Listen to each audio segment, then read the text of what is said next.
Mesdames, Mesdemoiselles, Messieurs, bonsoir. Les titres de ce journal, dialogue politique encore et toujours. Les confessions religieuses veulent apporter leur contribution pour l'aboutissement heureux de ce forum national. Après la Synco hier lundi, dans la soirée, Edem Kodjo a échangé ce mardi avec une délégation de l'ECC. À suivre dans ce journal, la chronique santé avec Pierrette Bawissa qui va aborder la question de la contraception. Bonsoir Pierrette. Je vous retrouve tout à l'heure pour parler justement de la contraception après la journée mondiale célébrée hier. Dialogue politique, les tractations se poursuivent pour une issue heureuse de ce forum national. Le facilitateur Edem Kodjo a échangé ce matin avec une délégation de l'Église du Christ au Congo. Monseigneur Marini Bodo est allé s'enquérir de l'état d'avancement du dialogue. Rachel Ketita, Eric Dongala signe ce reportage. Nous ne cherchons pas de postes ici et là. Nous sommes déjà éparpillés, mais nous avons voulu faire une mise au point sur les déclarations qui sortent par-ci, par-là. Si c'est de côté de confession religieuse, que ça soit clair que si nous faisons une déclaration, comme on a fait la dernière fois, ça engage toutes les confessions religieuses de la République démocratique du Congo. Mais si une communauté religieuse ou une église fait une déclaration, ça n'engage que cette église-là. Et que ça soit clair dans l'opinion et parmi les gestionnaires des opinions ou la classe politique ou toute la société. Il y a le projet de l'accord global. Il y a l'accord et il y a une proposition, il y a des projets et il y a les différentes commissions qui travaillent. Par exemple, disons, sur les élections, et l'ensemble des questions, des matières. S'il y a une église, une communauté ecclésiale qui fait une déclaration sans passer par ces forums, ça l'engage seul. Et ça doit être clair. C'est pourquoi nous sommes venus justement mettre au point cette partie-là. Et hier dans la soirée, l'ancien Premier ministre togolais s'est entretenu avec une délégation de la Synco conduite par Monseigneur Outembi.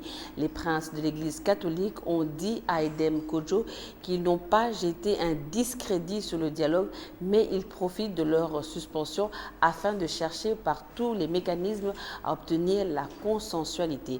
L'abbé Donatien Cholet est au micro de Rachel Kitsita et Eric Nongala. À la suite des événements malheureux vécus le 19 et le 20, la conférence épiscopale nationale du Congo s'est sentie interpellée et a décidé de suspendre sa participation au dialogue en cours. Suspension qui ne veut pas dire retrait. Et les raisons étaient claires. D'abord pour pleurer les morts, mais aussi pour élargir le consensus. Cela ne veut pas dire que la SENCO a jeté un discrédit sur le dialogue de la cité Louia. Mais la SENCO a estimé que, avec le message qui a été lancé par ces événements-là, on aurait bel et bien continué, même si les résolutions s'avéraient bonnes, mais le fait qu'une bonne partie des Congolais ne se sentiraient pas concernés par ce dialogue, la paix qui est l'objectif de ce dialogue n'aura pas été atteint. Voilà pourquoi les évêques ont repris le bâton de pèlerin pour aller à gauche et à droite et afin d'obtenir ce consensus. Ils sont allés voir ceux qui sont dehors, le rassemblement de l'opposition, leur demander, dans la mesure du possible, de s'impliquer pour qu'on arrive à un accord qui mettrait d'accord tous les Congolais. En tout cas, il n'est pas fermé au dialogue. Les évêques l'ont encouragé. Il a annoncé qu'après le deuil, il y aura un conclave de rassemblement à l'issue duquel il y aura un cahier de charges. Voilà donc un élément qui rassure qu'il n'est pas fermé à une jonction avec les travaux qui sortiraient de la cité Louia. Donc, Arrêté depuis le 19 décembre dernier à Kinshasa lors de la marche de l'opposition, Moïse Monidela a été transféré ce mardi au parquet général de Kinshasa-Gombe. C'est après avoir, selon ses avocats, dépassé le délai légal de détention à la coordination nationale de la police judiciaire, ex-casier judiciaire des parquets. Dans une déclaration faite la semaine passée, son parti politique, CONAD, exigeait sa libération sans condition. C'est donc un dossier à suivre. Plénière ce mardi à la Chambre haute du Parlement. Les sénateurs ont adopté ce mardi le calendrier de travail de la session ordinaire de septembre. Plusieurs nouvelles matières et arriérés doivent être examinées.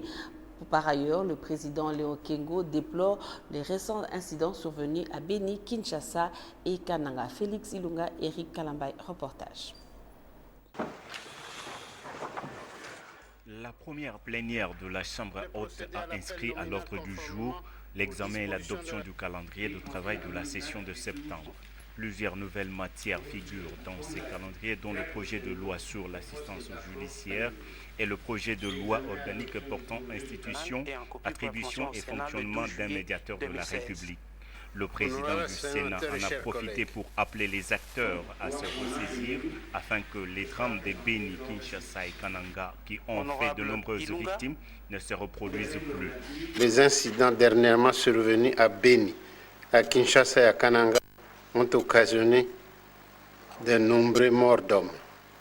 Je saisis cette occasion pour appeler les uns et les autres à l'apaisement et formule le vœu que ces incidents regrettables ne se reproduisent plus dans notre pays. Le Sénat annonce la tenue prochaine de l'élection du rapporteur adjoint dont le poste est resté vacant après l'élection du sénateur Lola Kisanga au poste de gouverneur de province. Léon Kengo Adondo indique que le dépôt des candidatures se fera après la publication de la décision relative. Le monde a commémoré hier la journée mondiale de la contraception. Alors, Pierrette Bawissa, dites-nous, est-ce qu'il y a une définition appropriée pour définir la contraception? Bien, merci. La contraception, c'est seulement un moyen pour une femme d'éviter de tomber enceinte. Alors, et cela pour toutes les femmes en âge de procréer. Voilà. Et c'est un moyen d'éviter d'attraper une grossesse. Est-ce qu'il y a des méthodes? Tout à fait. Il y a des méthodes, la contraception, il y a des méthodes justement regroupées en deux. Nous avons des méthodes naturelles, ou autrement appelées les méthodes non scientifiques, ou des méthodes traditionnelles. Alors, parmi les méthodes en question, nous avons l'allaitement. L'allaitement prolongé constitue également une bonne méthode de contraception. Mais attention, la fréquence de l'allaitement compte. C'est-à-dire, une femme qui vient d'accoucher doit au moins allaiter son bébé plus de 10 fois par jour. Voilà, pour lui permettre en tout cas d'entrer dans une période d'aménorrhée. Pas retomber encore une fois enceinte. Alors, une autre nuance à apporter également, il peut se faire que pendant toute la période de l'allaitement, la femme peut voir les retours des couches, donc les retours des règles. Alors, en ce moment-là, il faut faire attention. L'allaitement ne constitue plus, en tout cas, un moyen de contraception. Là, il faut absolument passer à une autre méthode. En dehors de l'allaitement, nous pouvons parler aussi du coït interrompu. En tout cas, c'est une méthode qui nécessite un autocontrôle, en tout cas important, de la part de l'homme. Parce que c'est une méthode qui a 75% d'échecs. Alors, vraiment, à ce jour, elle est quasiment déclassée parmi les méthodes contraceptives. Nous pouvons citer aussi l'abstinence. L'abstinence, surtout dans les sociétés traditionnelles, les familles éloignent carrément l'épouse ou la femme du mari jusqu'à ce que l'enfant ou le bébé qui vient de naître fasse ses premiers pas. Alors, en dehors de l'abstinence, nous parlerons aussi de la continence périodique. Continence périodique, c'est l'étude du cycle menstruel de la femme. Alors là-dedans, nous avons l'étude de la courbe thermique, c'est-à-dire la température de la femme. En dehors de cela, nous pouvons parler de l'étude de la glaire cervicale féminine. Nous pouvons aussi parler de la méthode de calendrier, c'est-à-dire compter des jours, et également faire recours à un collier du cycle. Donc, dans cette période-là, c'est une période qui nous permet de déterminer le jour de l'ovulation pour pouvoir classer les périodes fertiles, où la femme peut tomber enceinte, et les périodes non fertiles. En dehors des méthodes naturelles ou non scientifiques ou traditionnelles, nous avons des méthodes modernes, scientifiques, entre autres les recours aux hormones. Les hormones principales sont la progestérone et les estrogènes. Qu'on administre ça par quelle voie? Voilà. Alors, il y a ces hormones-là qui sont dans des pilules. Nous avons des pilules contraceptives orales, bien évidemment, qui nécessitent en tout cas une discipline de la part de la femme. Alors, si vous optez pour une pilule, il faut la prendre en tout cas tous les jours. Parce que le fait même d'oublier de prendre la pilule risque de perturber même cette contraception que vous cherchez, bien évidemment. Voilà. À part les hormones sous forme des pilules, nous avons sous forme d'injections, des injections de 3 mois, 6 mois renouvelables. Et puis, nous avons aussi des implants sous-dermiques qui offrent une efficacité de 3 à 5 ans. En dehors des hormones par voie orale à l'injection, nous avons aussi la pilule de lendemain ou la pilule d'urgence. En tout cas, cette pilule, jusqu'à présent, elle est un peu méconnue de notre public. C'est une pilule qui permet en tout cas on peut faire recours à cette pilule en cas peut-être des viols, en cas de relations sexuelles non protégées occasionnelles, au cas où on a fait utiliser un préservatif mais qui a déchiré. Donc, dans tout ça, on peut faire recours à cette pilule-là. Pilule du lendemain. Voilà, est-ce que c'est commercialisé ici chez nous? Tout à fait, mais seulement nous taisons les noms. Ok. Alors, cette pilule est à prendre en 2 doses par intervalle de 12 heures. Alors, il y a une nuance. Cette pilule n'agit que 3 jours après ou 72 heures après les relations sexuelles non protégées. Voilà, donc il faut les prendre en dehors 72 heures. Et là, il faut consulter un médecin puisque Pas nécessairement, juste avoir l'information, aller en pharmacie, ça se rend même sans ordonnance. Sans ordonnance. Tout à fait, c'est plutôt l'information qui compte. Pierrette, j'ai une question. Apparemment, la contraception, c'est une affaire de femmes seulement, comme à suivre les explications que vous venez de donner tout à l'heure là. Pas du tout, mais seulement la femme est impliquée, mais également aussi l'homme doit être impliqué, surtout quand il s'agit d'un problème de contraception dans le ménage, dans le couple. Donc les hommes également doivent être impliqués. Nous en parlerons un peu plus tard, les moyens dont les hommes peuvent utiliser pour justement avoir une contraception également. Les hommes aussi. Alors ça c'est intéressant, impliqués. Si on peut déjà commencer par ça. Donc ils sont impliqués. Alors si je peux continuer, madame, à part les hormones, parmi les méthodes modernes, nous avons le recours également aux spermicides. Les spermicides sont des produits sous forme de mousse, de crème, justement, qui tuent les spermatozoïdes après les relations sexuelles. En dehors de ça, l'usage du préservatif. Le préservatif, c'est la seule méthode, qui empêche le fait d'attraper une grossesse et le fait d'attraper les maladies. Et c'est la méthode la plus connue? Oui, la plus connue. En tout cas, ça offre une protection, bien sûr qui n'est pas à 100%, à 95% près, mais également ça nous protège contre les maladies. Voilà. Les MST, comme on dit. Tout à fait. Et à part les préservatifs masculins, il y en a également les préservatifs féminins. Alors, nous encourageons même les femmes à l'utiliser. Mais interroger, les femmes ne savent pas comment utiliser ce préservatif. Ils disent c'est très compliqué, il faut faire un 8, il faut faire ceci, mais...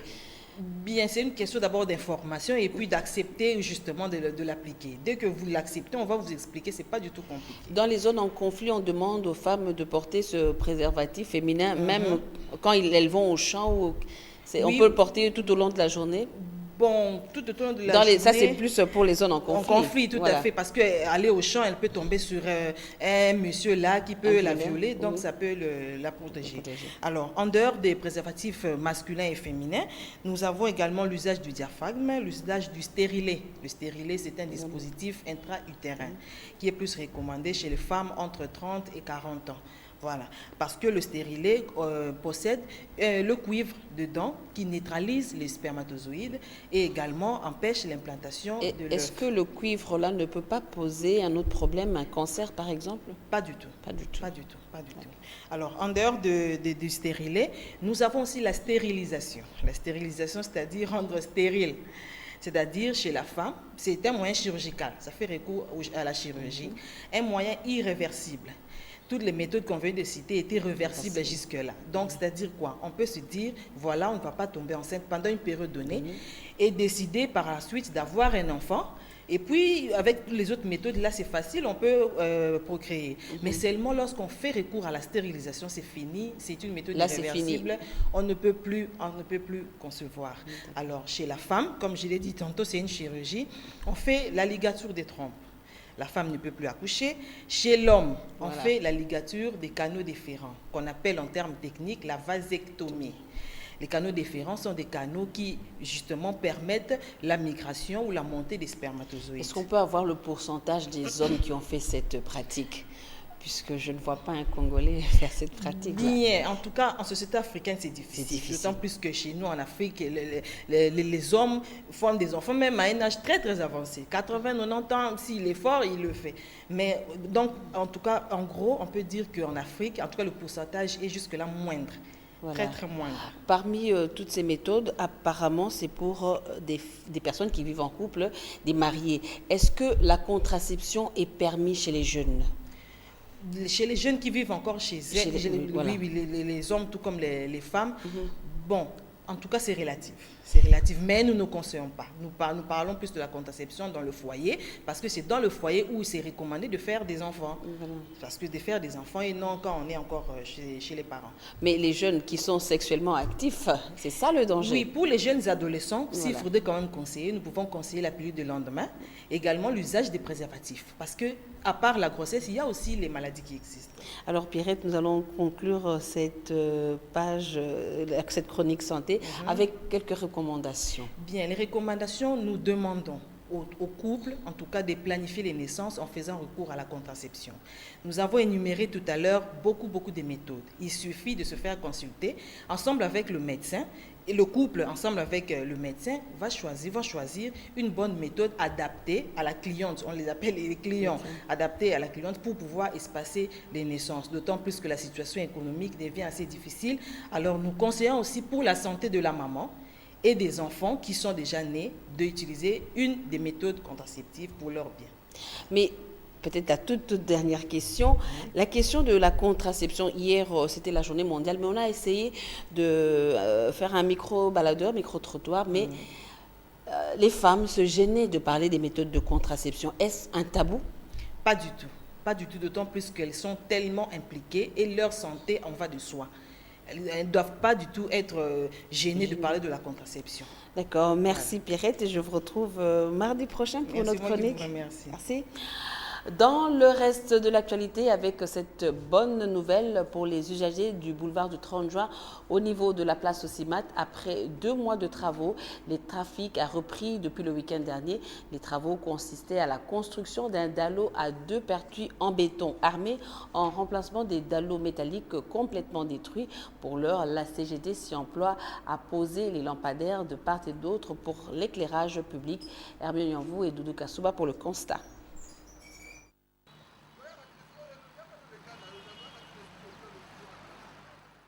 Les 8 voies sur le boulevard du 30 juin à la place Sosimat sont de nouveau ouvertes aux usagers. C'est là après 2 mois de travaux de construction d'un dallo à 2 pertuis en béton armé. L'agence congolaise de grands travaux, maître d'ouvrage sous l'exécution de l'entreprise chinoise CREC 8, ont respecté le délai par la préfabrication des dallos pour rendre la circulation plus fluide dans cette partie de la capitale. Nous l'avions dit, on a promis voir comment encadrer les délais contractuels des travaux. Certes, on était en train de parler de 2 mois. Nous avions démarré pour rappel le 23 juillet et nous avions promis aux usagers libérer le trafic le 23 septembre. Hélas, le 23 septembre, nous avions remporté haut la main le pari. Le trafic a été réouvert. Les 8 voies de circulation sont bel et bien opérationnelles. Pour l'heure, l'entreprise s'y emploie à poser des lampadaires de part et d'autre pour l'éclairage public. Là, au jour d'aujourd'hui, nous sommes juste en train de poser les lampadaires, si vous voulez bien, les poteaux pour éclairage. Il y en a 4. Nous sommes en train de les poser au jour d'aujourd'hui. Et en même temps, par rapport à la partie piétonne, voyez-vous, l'ancienne configuration, nous avions les pavés autobloquants. Alors on s'est dit, on va carrément récupérer cette situation-là, aussi poser les pavés autobloquants. Donc ça, c'est un travail, tout l'après-midi, on aura complètement bouclé l'affaire. Les séparateurs provisoires en béton sont posés en vue d'éviter les accidents et les débordements des conducteurs. Et pour un beau décor, les chénales seront construites en vue d'un bon écoulement d'eau. En société, remise de graduation et diplôme de la première promotion de la capoeira en RDC. Plus d'une quarantaine pratiquants de cet art brésilien de l'association Abada Capoeira Congo ont été gradés allant du niveau d'apprenti à celui du maître. C'est dans le cadre du projet d'appui à la réintégration socio-économique des adolescents et jeunes en situation de rupture familiale. Élisée Monfoualen-Zongo, voilà pour le reportage.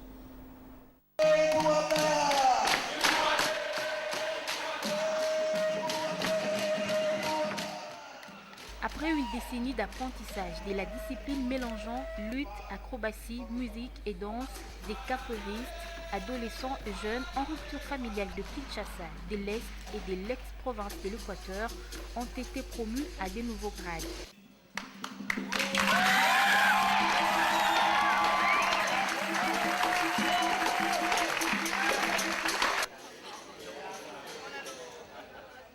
À travers les côtés art martial de la capoeira, les adolescents et jeunes en rupture familiale apprennent la discipline et un certain nombre de règles. Depuis bientôt 2 ans, le Fonds des Nations Unies pour la Population, en partenariat avec l'ambassade du Brésil, appuie l'association Abada Capoeira Congo à mettre en œuvre à Kinshasa un projet d'appui à la réintégration socio-économique des adolescents et des jeunes en situation de rupture familiale à travers la pratique de la capoeira. À la pratique de la capoeira s'ajoute un certain nombre d'activités, notamment de sensibilisation, dont principalement en rapport avec la prévention du VIH-Sida, la prévention des grossesses non désirées, la lutte contre la toxicomanie, ainsi que les violences sexuelles et basées sur le genre. Intervient enfin l'apprentissage d'un métier pour faciliter la réintégration sociale et économique de ces jeunes en situation de rupture familiale. La capoeira est un art martial afro-brésilien qui puise ses racines dans les méthodes des combats et danses des peuples africains du temps de l'esclavage au Brésil.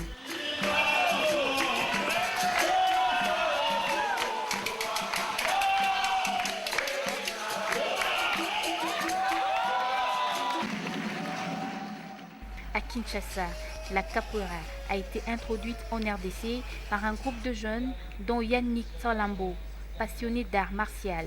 À ce jour, on compte environ 4000 jeunes capoeiristes licenciés. Voilà, vous avez reconnu sur ces images la présence de Caroline de Monaco lors de cette manifestation. Ce journal se poursuit avec cette nouvelle triste. L'ancien journaliste phare de la RTNC, François Boloa Bonzakwa n'est plus. L'ancien animateur de l'émission de la chronique musicale Nganda ya Banganga est décédé la nuit dernière en Afrique du Sud de suite d'une maladie. Avant sa mort, Boloa partageait la communion fraternelle avec le CIFMC, message du combat spirituel de Maman Olangi, où il animait d'ailleurs une émission sur la radio CVV. On écoute l'un de ses proches, Koi Batimba, collaborateur, journaliste à la RTNC. François Boloa Bonzakwa nayebaka ye ntango wana utaka na mbandaka akomi awa kutaki biso na bari manonga ba ikamba eoleka pe ba kondo mboma bendo somone mosoto mosete mbungu mata elombe tozalaki biso banso biso nde tozalaki lokola bale eloko oyo nalingi koloba sango tozwi ya liwa ya François Boloa onga nazala kobenga ye Bonzabol tozala kobenga na akobenga ngai mwana somi nga na kobenga ye Bonzabol na oyo etali ye epesi biso lokola kake na motema epeti biso mpenza lokola kake soki nalingi koloba na François azalaka moto oyo alingaki koseka mingi na baninga alingaki mpe mosala mingi mpe na oyo etali baémission mosusu na kati ya chaîne ya liboso azalaki mpe koanime baémission mpe mwa nsima François Boloa Bonzakwa bayei na bakonzi na mosala oyo azalaki kolakisa mpenza malamu batindaki ye na chaîne stéréo na ntango wana na chaîne stéréo Boloa Bonzakwa alakisaki mosala pamba te na ye azalaki producteur animateur moko oyo penza ayebaki mosala na tina ke wana oyo na koretenir mpona ye ezalaki d'abord mosala. Concurrence ezalaki, mais mpona boloa alingaki kosala d'abord mosala soki alandi ndakisa manonga alandi ekamba alandi boye abi te ngai mpe il faut nasala kaka ndenge wana. Concurrence wana ezalaki te ya kosimba babiloko bani te. Voilà, vous venez là de suivre Koy Batimba, directeur des infos en langue à la RTNC, qui évoquait les souvenirs de l'illustre disparu. Le mandat de Ban Ki-moon au poste du secrétaire général des Nations Unies s'achève à la fin de cette année. Pour lui succéder, 9 candidats sont en lice. La costaricaine Christiana a désisté depuis le 12 septembre dernier. Yannick Mbouyamba nous présente les 9 candidats à la succession de Ban Ki-moon. Dans ce reportage, suivez. 9 candidats en lice pour succéder à Ban Ki-moon au poste de secrétaire général des Nations Unies, dont 5 hommes et 4 femmes. Le nouveau secrétaire général de l'ONU sera officiellement investi à ses fonctions le 1er janvier 2017.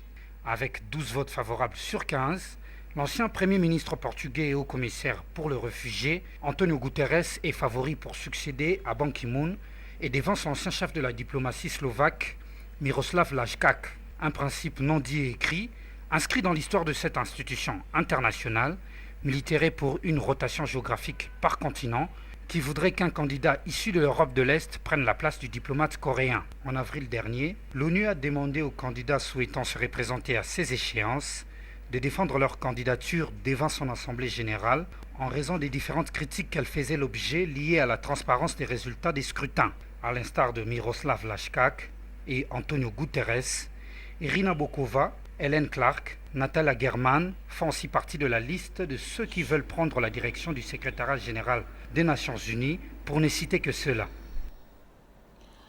Au Gabon, c'est parti pour un nouveau septennat. Le président réélu Ali Bongo a prêté serment ce mardi devant les membres de la Cour constitutionnelle en présence des différentes autorités du pays et du corps diplomatique. Parmi les invités, 4 chefs d'État ont fait le déplacement de Libreville. Joseph Kabila s'est fait représenter par Obaminako. Félix Ilunga pour le commentaire.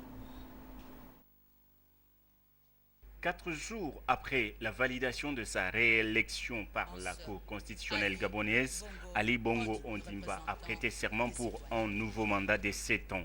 4 chefs d'État ont fait le déplacement de Libreville, notamment Ibrahim Aboubakar Keïta du Mali, Fornia Singbe du Togo, Mahamadou Issoufou du Niger et Evaristo Carvalho du Sao Tomé et Principe. Devant quelques 600 invités, main droite levée et main gauche posée sur la Constitution, Ali Bongo a juré de défendre la loi fondamentale de son pays et d'être juste envers tout le peuple gabonais. Je jure de consacrer toutes mes forces au bien du peuple gabonais en vue d'assurer son bien-être et de le préserver de tout dommage, de respecter et de défendre la Constitution et l'État de droit, de remplir consciencieusement les devoirs de ma charge et d'être juste envers tous, je le jure. Renvoyé ainsi aux hautes fonctions de la magistrature suprême, le président du Gabon promet de mettre la jeunesse au cœur de son mandat, d'appliquer son programme d'égalité de chances et l'émergence économique gabonaise. Ali Bongo a été réélu avec 50,66% de voix le 27 août dernier contre 47,24% de son rival Jean Ping. Le candidat malheureux avait saisi la haute cour pour le recomptage de voix. En dépit de cet exercice, Jean Ping continue à dénoncer un déni de droit et s'autoproclame président du Gabon. Il ne reconnaît pas la victoire d'Ali Bongo. Mesdames, Messieurs, place à présent à la revue de presse. Les journaux parus ce mardi dans la capitale ont été sélectionnés et commentés par Mouine Mouroubfel.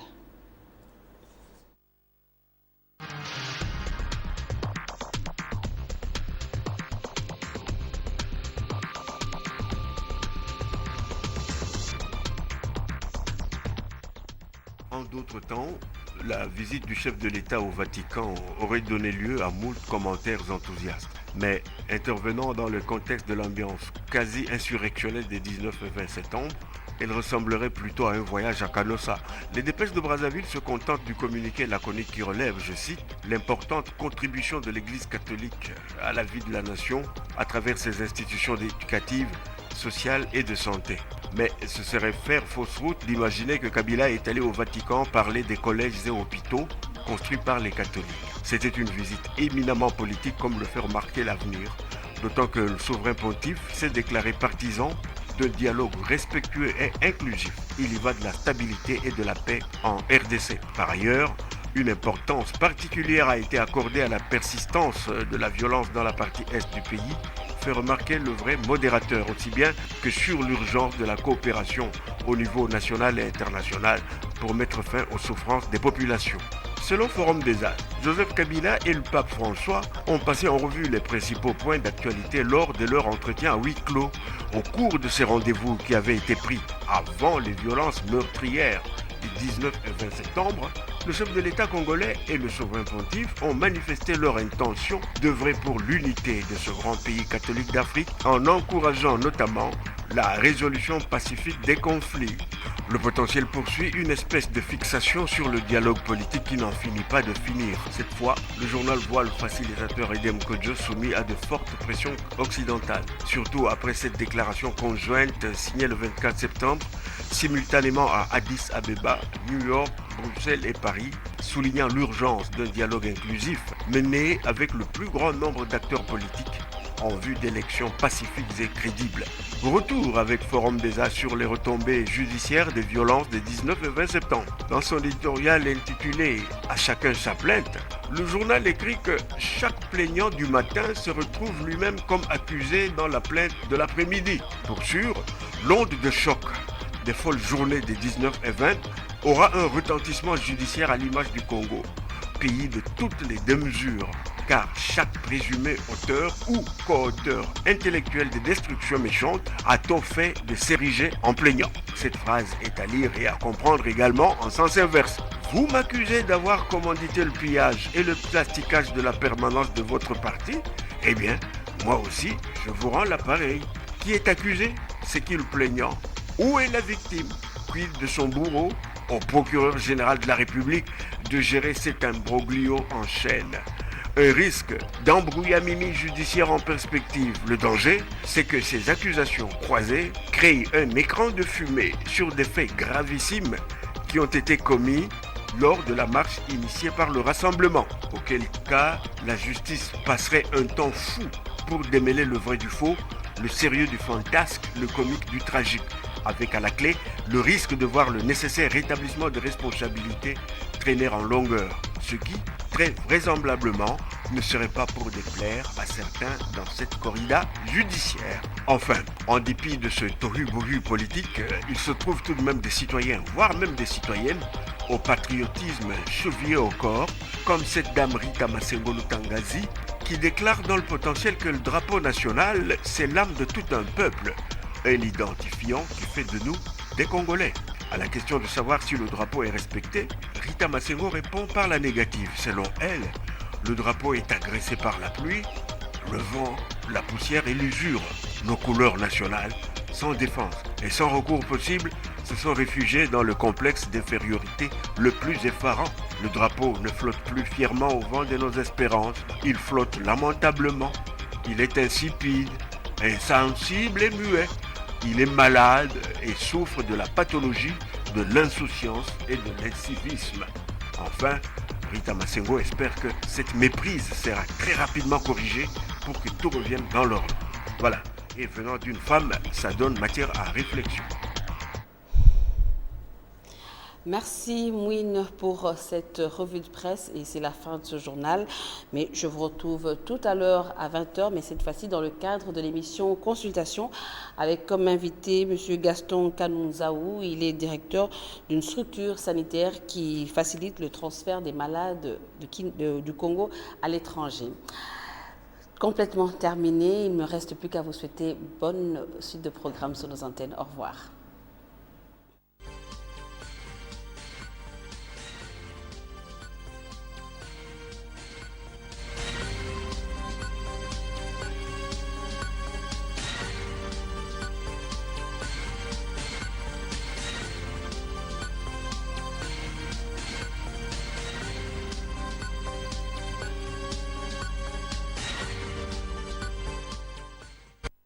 Il a plu au Seigneur de rappeler à lui les âmes de ses serviteurs Évariste Mingashana Quintini et Innocent Kwete Mikobi, décès survenus respectivement le 21 septembre et le 22 septembre 2016 à l'hôpital Saint-Joseph de Limete et au centre hospitalier Monkole de Mongafula.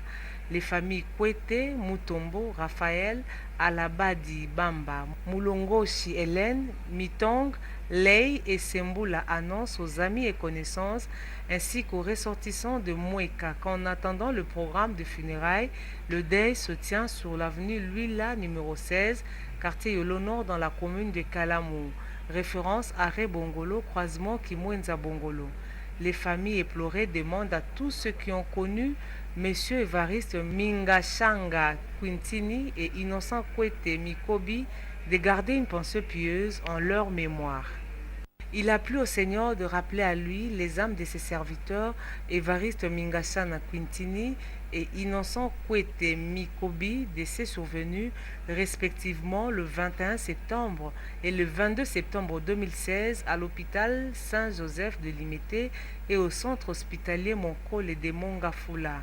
Les familles Kwete, Mutombo, Raphaël, Alabadi, Bamba, Mulongoshi, Hélène, Mitong, Lei et Sembula annoncent aux amis et connaissances ainsi qu'aux ressortissants de Moueka qu'en attendant le programme de funérailles, le deuil se tient sur l'avenue Luila numéro 16, quartier Yolo Nord dans la commune de Kalamou.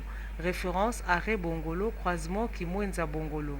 Les familles éplorées demandent à tous ceux qui ont connu Messieurs Évariste Mingashanga Quintini et Innocent Kwete Mikobi de garder une pensée pieuse en leur mémoire.